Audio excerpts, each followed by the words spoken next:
Hello and welcome back to the MSU4People podcast. I'm going to be hosting this episode. My name is Zachary Harless, and today I have with me Jared Nefke, What's up? Jacob Cole, Hey. and Isaac Oswald. Hello.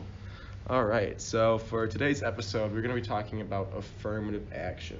Now, for those of you that don't know what that is, the definition of affirmative action is the practice or policy of favoring individuals belonging to groups known to have been discriminated against previously. So this basically means that, for college admission processes, when you have to fill out all those forms talking about, your race, your background, and all those, demographic details about yourself, that basically they would be granting, easier admission to minorities in order to diversify their incoming classes more. And this caused a lot of controversy. Some people are like, well, what if I have better test scores than them and I don't get in because of it? So naturally, this caused a lot of problems. Originally, before affirmative action was even a thing, back in the 1970s, there was a admission process that was used where there would be basically racial quotas, where schools would try to meet certain quotas of we need this so many Hispanic students, this so many African American students, and that was banned in a 1978 Supreme Court case called the Regents of the University of California versus Bakke. I'm not entirely sure how to pronounce it, but basically that outlawed the quota form of, premature affirmative action. But when affirmative action came around, it's not quite the same because it's more of a holistic reviewing process. You're not going for direct quotas, so that was allowed. Now, there was a student that sued the University of Texas in 2016 named Abigail Fisher and lost because she felt that she had been denied from college because she was white and she had better test scores and GPA than minorities who had been admitted. And it was proved in this case that that this was not necessarily the case, and one of the main reasons she got denied is just because she didn't meet the requirements. So what do you guys think about the whole idea of just affirmative action in general? Well, I think it's really important and it's a good thing. I was doing a little bit of quick research, and before they passed the affirmative action thing, minority applications to college were insanely low, 20%, while white was at 70, 75. And after affirmative action has been going on for 30, 40 years, they've really closed the gap, and now it's 68% of people all around are applying for college after high school despite ethnicity.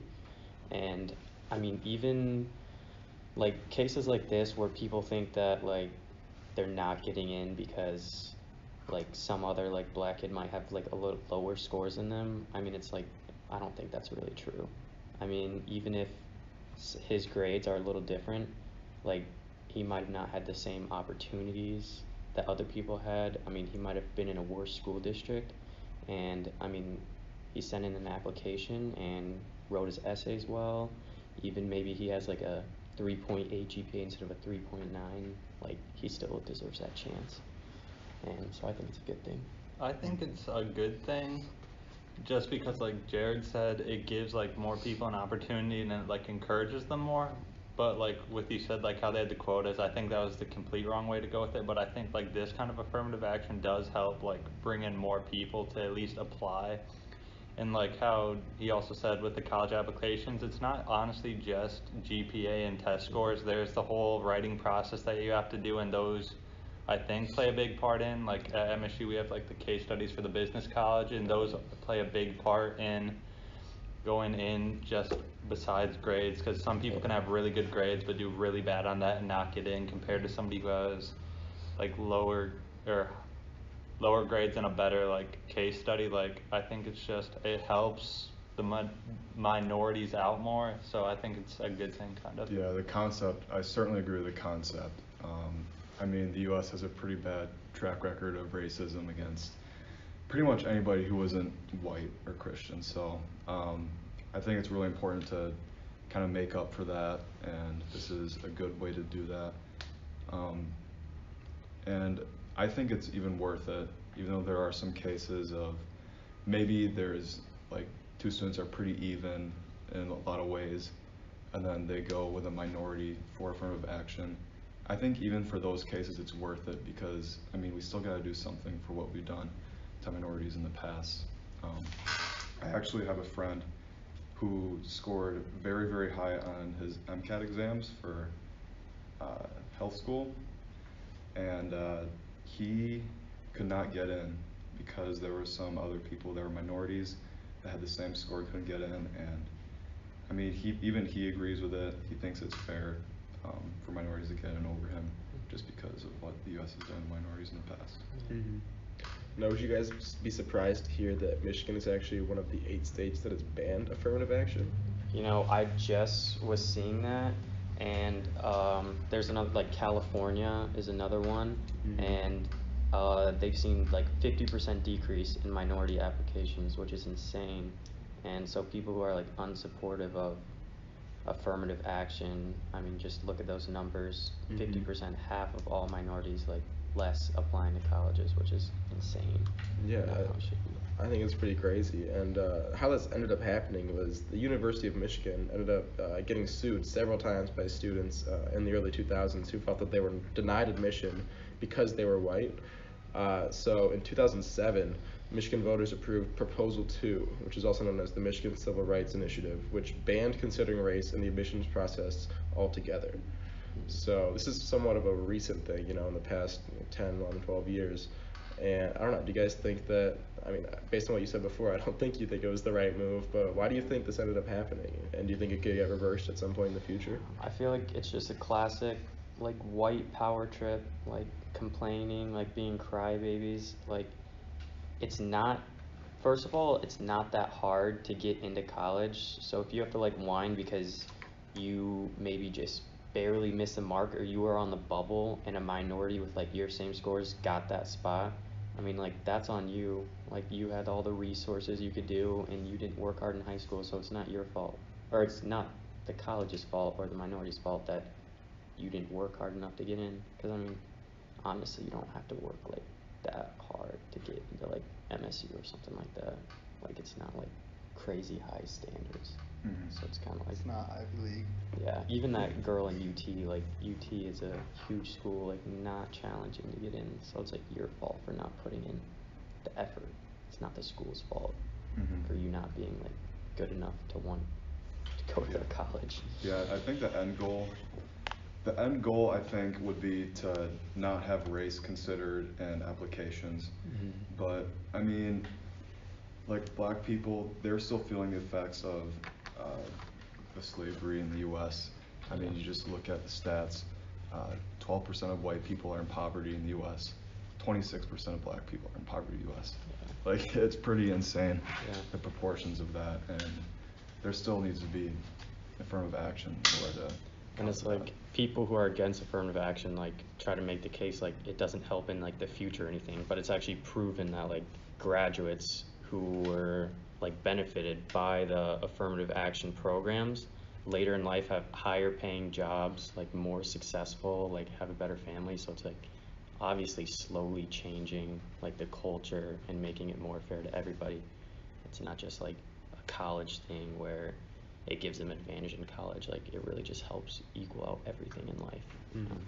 Okay, that did surprise me. I did not know Michigan was one of the states, but I think it comes down to, I think they want the theory of like the no race, like kind of like does it, but we're not at that point yet where it actually can be like that. So like affirmative action is good for right now. Maybe in the long run it might go away once it's like everything hopefully like is more equal and like level playing field, but as it isn't right now, I think it's a good thing just we still have it. Yeah. Only way you could get rid of affirmative action is if every single child is receiving similar like opportunities and support, which quite frankly is not the case. Like look at some of the schools in like bad neighborhoods and bad towns, like they're terrible, not good schools, so they're not getting equal opportunities and they deserve to have that like little push to make it to the next level of education.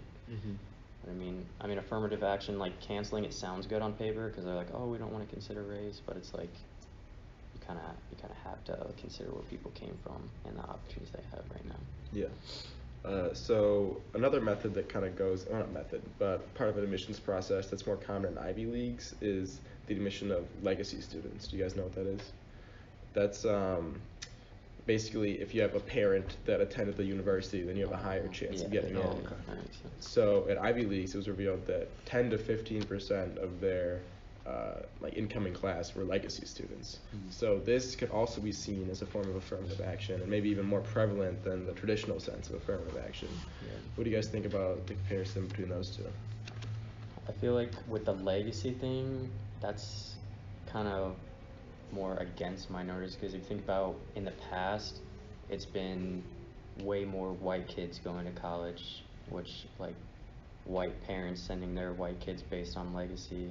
So I mean that doesn't help minorities in any way, I don't think. Honestly, I don't like the idea of the legacy students, just Yeah. because usually most of the time the kids like aren't usually the same as the parents. Like usually there's a different work ethic. Like Yeah, they usually should like have to earn it themselves. if their parents are rich, usually they like I don't know how to put this like the right way, but like I'm trying to think of how to word this like right. Like usually like their parents got like they went to the Ivy League school, they probably made a lot more money, which leads the kids to a lot more resources Yeah. than like other people. So it kind of goes back into that like unfair playing field. True. So I don't think like I don't really like the legacy idea. Just because their parents went there doesn't really mean they're as hardworking or like True. Or that they earned it. Yeah, earned it, I guess. Yeah, in that respect, it should definitely just be based on merit for the students. Yeah. Nothing to do with their parents, I don't think. So this has been, or the whole legacy student argument has been used as like basically a counterpoint towards those who want to eliminate affirmative action, talking about, you know, couldn't get in over this student because of their race, couldn't get over this student. Well, there were students who were the same race as them, the same credentials with them, who were getting in because, you know, just their parent went to the school above them. So I feel like bottom line, the main problem that people have isn't with affirmative action. It's just, you know, when they get denied, they're upset and they're looking for someone to blame. Right. Where, you know, there's so many other places that, you know, these admissions could be coming in from, and it's just, I think, like you said earlier, it's a basically representative of, I guess, like white privilege in our country and feeling that you're entitled to these certain things. That, Yeah, that's what I feel and like. when you don't get them, you know, you're disappointed and upset. The students that are like upset about it, it's really just white privilege, because I mean, like it's like I said before, you have to put in the work in your high school. You don't get to go to college just because you're white and went to a good high school. Like you have to put in the work, get good grades in high school, get decent test scores, and work hard.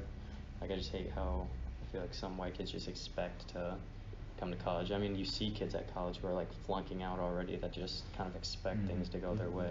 And it's just like, you still have to earn it, you know? All right, do you guys have any questions or stats you want to bring to the table before we wrap this up? I don't have any.